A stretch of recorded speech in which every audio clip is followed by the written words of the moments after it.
Great. Good morning, everybody. It's Suki Jeffries, and we're back with Defying Expectations Over 60. You know what? I'm just going to go do something real quick and see if I can share to. Oh, no, it doesn't look like I can. Sorry, Ed. I was going to try and share live to Ed's Facebook, but I can't. I can't do it from my side. I can only share to me. So there you go. Well, maybe there's some way I can do it. But anyway, Defying Expectations Over 60. So this show is broadcast weekly on Tuesdays at 11 a.m. Pacific time. And we talk about, the fact that society expects us to be slowing down when we're over 60 or we're at retirement age, which I always put in quotes. And I haven't done that. I know Ed hasn't done that. A lot of people that I know have not done that. So we're going to talk about it out loud and talk about sort of the new retirement, if you will. And Ed Zinkiewicz, he's having a little video delay, so be patient with us if that occurs, but we can still hear him. And Ed is an aging expert, and he and I have been working together. He's developed some workshops for folks and for older folks and their kids, because these big transitions late in life are important, and we don't talk about them, we don't prepare for them. And I have been consulting a little bit on one of his workshops that I love, called Honor Thy Father and Thy Mother. So Ed, why don't you introduce yourself a little bit further, and then we'll talk about what you're doing and why. Thank you, Suki. My name's Ed Zinkiewicz. As you can see on the little placard there, I'm called an aging in life strategist. Somebody else gave me that name. I think it's helpful because it describes a lot of what I do. I started this business when I retired 11 years ago. Actually started a little bit earlier than that. I was looking forward to retiring and doing what my wife did. She looked like she had it mastered.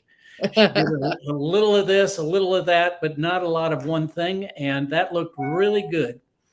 One of the things that she did was work. She had a part-time job with a contract from her former employer. It was 2008, went back for a second contract, no contract. Yeah, 2008 was tough. And she ran right into, what am I going to do when I grow up? I wanted to do that all the rest of my life. I thought I could do that. Now I can't do that. Why can't I do what I want to do for the rest of my life? Guess when I retired? Bingo. So my plan was to watch her, and her plan fell apart. Gosh, that left us both hanging.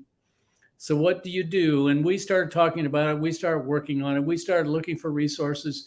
We could find a lot of resources about retirement as long as we were interested in finances. Right. As soon as we got out of that, forget it. Nobody was talking at those times about what the lifestyle for retirees are. What can you do? What should you do? How do you approach it? We started our own course. Excellent. And what we did was to come up with a deal called the new 3 R's of retirement. And it's reimagine, recreate, and re-engage. And that course is really a backbone for an awful lot of what I do. I came up with several book ideas as a result of that, called the Retire To series, as opposed to retire from, because that was one of the chief components of what we discovered. You have to figure out what it is you're going to be doing when you grow up. Yes, I completely agree.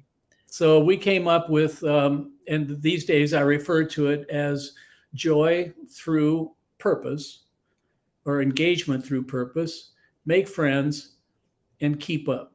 And that's what the books are about, those 3 topics. And I've since then done a whole variety of things. One of the things I've worked with is coaching retirees through this process.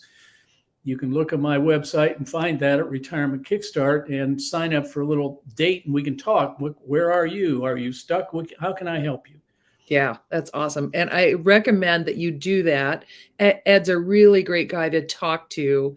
And, he's got a lot of experience in this area. And I was one of those people too. I retired at 59. And then I spent a year kind of doing everything, accepting every invitation and having a lot of fun. And then I'm like, well, what am I going to do for the rest of my life? It could be decades, right? It could be decades, lots of healthy decades to go.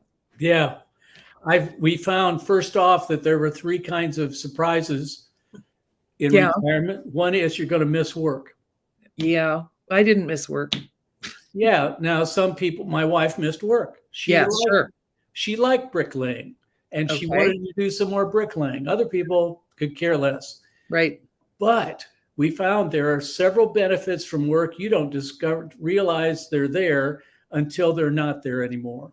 Oh, yeah. What were they? Like structure, for example. Some people need to get up in the morning, have some excuse to go somewhere, be somewhere on time, get a regimen going, and they are more dependent than others on somebody saying, show up here then.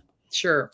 Other people, you've heard said a lot of times probably that I don't miss a thing about work except my friends. Yeah. Because you're going to leave everybody behind. The second surprise is you're going to need a whole new set of friends.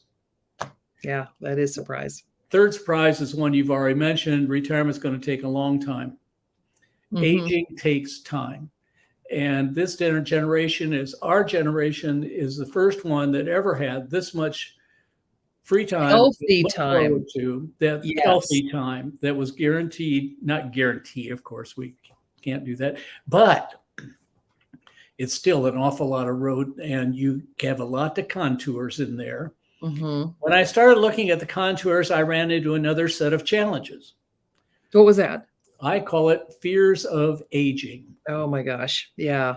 Number one, you're going to be worried about becoming dependent. Nobody wants to be sitting in the wheelchair and have somebody push them, particularly their kids. Yeah. Second is you're going to worry about running out of money. And you have a fear of death and dying. Now, how are you going to deal and cope with those fears? So for a long time, I did workshops on those three areas, and that's what spawned the one you're talking about, honor thy father and mother as they age.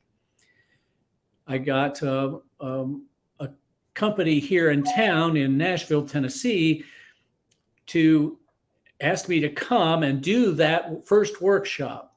You're going to be a burden. I realized the audience is not retired. And I said, okay, now what can I tell them? About what their parents are going through. And that was sort of like a mental breakthrough. Yeah. What a valuable thing to. So what happened, that course that you're talking about, Honor Thy Father and Mother, is all about what the sandwich generation, those people stuck between kids on the one end and parents on the other, or, skip the kids. You and your parents are going to be facing these challenges ahead for your parents, whether you want to or not. Both it's going to come. All of you. And some of these are just as ugly as you might think. I mean, just think about it.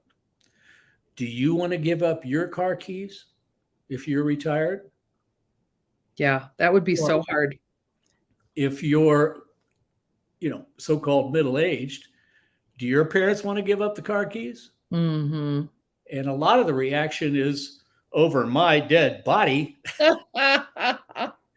And I get a lot of that. And we had in this workshop, one of the things we do is to do a session on what happens when you give up the keys. How can you help dad or mom drive safely longer? Yeah. What can you do to help them make the transition gracefully so that it's not such a huge loss and somebody has to come in and take the keys away from you? It's those kind of surprises that we try to deal with in that course. I call them surprises of aging. We mostly think about our parents being retired, particularly go period. They're taking the cruise, they're doing the RV thing, they're doing the projects, they're doing the whatever. Visiting their friends. That's right. That's the go period. You hear a lot of commercials about that. People want you to buy their cruise, go to this idyllic locale, do all this good stuff. Well, you know what? That period ends. it slows down. So you go from a go-go to a slow go, and then a slow go to a no-go. And you can just imagine what those transitions are like because you've seen older people go through them. Yes. And it's like mourning. There's the stages of mourning. You're gonna go in denial, anger, all of those things, hopefully landing on acceptance. Hopefully, yes. And that's where I come in. I want to help people land on on thriving through these efforts. Yeah. And you can do it better with your kids. Yeah. Or kids, you can do it better with your parents. Yeah. Guess what? You're going to go through these too. Exactly. So Exactly. One of these days. Yeah, I just think it's a tremendous.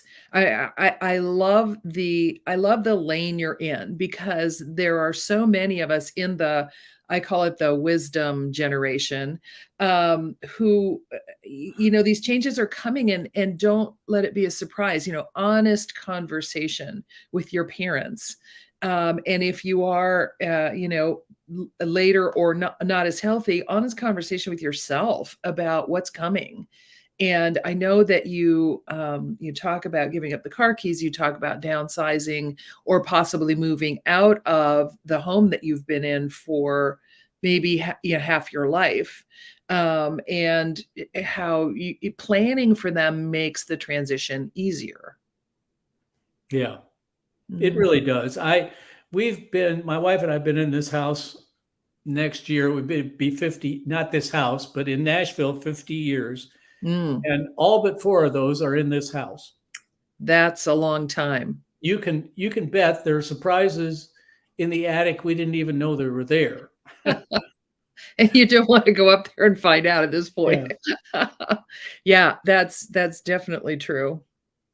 Yeah, well, I've moved around a lot, but I've been in Phoenix, which is my home now. I've been here longer than I've been anywhere, and it's been 20 some years. And yeah, it's the idea of giving up the place you live. My husband and I just bought a new house that's single story, so that we can age in place longer. As long as we're healthy, we can stay there longer. And we're looking at things like, wow, will a wheelchair go through this door? And, how many steps, like we're remodeling our bathroom right now, because the way it was built was there's steps up to the shower and the toilet.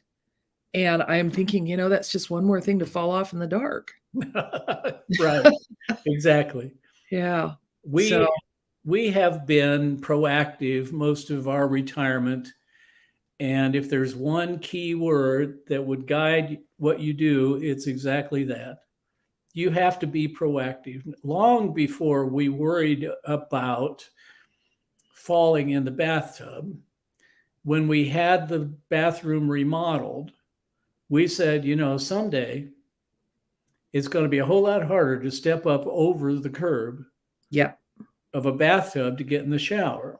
Hmm. What can we do? And so we did things. We made it a walk-in shower, so we didn't have that thing. There is a little lip there. You can break your neck if you want to. However, we did other things.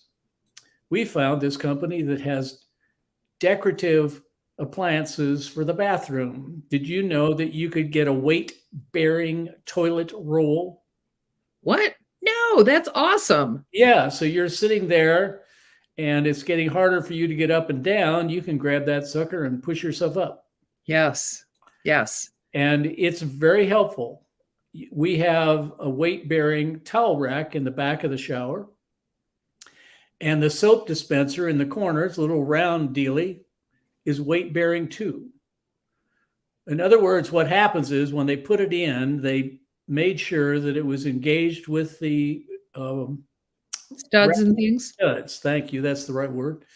Not rafters. That'd be, but the studs, right? Yeah, the soap's up here. But anyway, no. So at either end of the shower, we have something to grab, and it's not doesn't make the place look institutional. We don't have those institutional bars running down the side of the shower and stuff. Oh, Those are the only things that I've seen. I love the idea that there's something you can integrate that will bear weight that doesn't look like old people stuff. right, right. Yeah. And while we are old people, it is, and it's now more helpful than it was before. It speaks to planning ahead. Yes, We took definitely. we took carpets out because we knew sooner or later it's going to be hard. Besides, I am absolutely love being able to shove the couch around with my finger. Yes, why not? Whereas if you have a carpet, moving a couch was always the world's worst pain. Yes, you're Um, so right. so And planning is key. My friend Kim just put up a comment about that not everyone having children, and that's part of the fear of aging. Who will be there in our golden years? Definitely aging in place is a big factor. And I completely agree. If you are still in your money making years, now would be the time to do some of those alterations that Ed was talking about to make sure that you are prepared so that you can be independent as long as possible. yeah. Yeah. Well, the other thing I would recommend is getting to a place where you have socialization. Mhm. If you learned anything during the pandemic, that isolation is deadly. Yes. And we don't want that to happen to anybody. So, what we're looking forward to is leaving here and moving somewhere where we can have more social outlets. Yes. Now, I think that would be a big help relative to the business of I don't have any kids. Mhm. I can't speak to whether you can financially or anything else, but if Mhm. you're in earning years, now's the time to think ahead for that. Yes, I may have all kinds of sympathy for you. If without children, I am blessed with a daughter and son-in-law that are gracious and helpful and supportive, but not Mhm. everybody is. Yes. Yes, it's true. And Kim is in the theater world. Hi, Kim. I'm so glad you're watching. She's in the theater world. And so, she's used to being with people, in front of people, and that sort of thing. So, yeah, I think socialization would be really key there, along with safety and, making sure that your home is set up. Right. Well, yeah. Well, I want to be conscious of everybody's time. I always like to make these short enough that you can digest them really quickly. So I keep them under 20 minutes. And I love what you're doing, as you know, because we're consulting together, and I'm looking forward to doing more of the same and to recommending your workshops to the people that I know and to my contacts. So I will get Ed's contact information. Definitely have a chat with him if you have any questions or you just want to connect and find out when his workshops are going to be. I'll have his website, I think you have calendar uh, Yes. scheduling thing, and I'll put those all in the comments on Facebook and LinkedIn and on YouTube. And I want to thank everybody for being here, especially Ed. Thank you so much. I love talking to you, and I want to remind everybody that you've heard this before. I have a book coming out, and the launch day is tomorrow, October 26th. Thanks, Ed. October 26th, and it's actually out there already on Amazon. It's called Courage Rises: How to Create the Life You Want by Leaning into Fear. So the ebook is available now, and it's only 99 cents for a couple of days. They make great gifts for Christmas. You can buy, say, 10, 20, okay, 25 on Amazon, and then send them out individually to the people you want to give them to. So thank you for your support with my first solo book. Ed, as always, it's great to talk to you. I think you're providing an amazing service. Oh, and you got your finger up like you want to tell me something? I do. I want to thank you, Suki, for inviting me. And I want to encourage you, all of you, to go out and get your checkbooks out and support this lady. She has great things to say, too. Thank you, Fear Ed. is a deal breaker for a lot of people. It is. Fear of Yes. moving, fear of planning, fear of going ahead can hurt. And if she can help you, go for it. Thank you. Thank you, Ed. I really appreciate your advocacy and your nice words.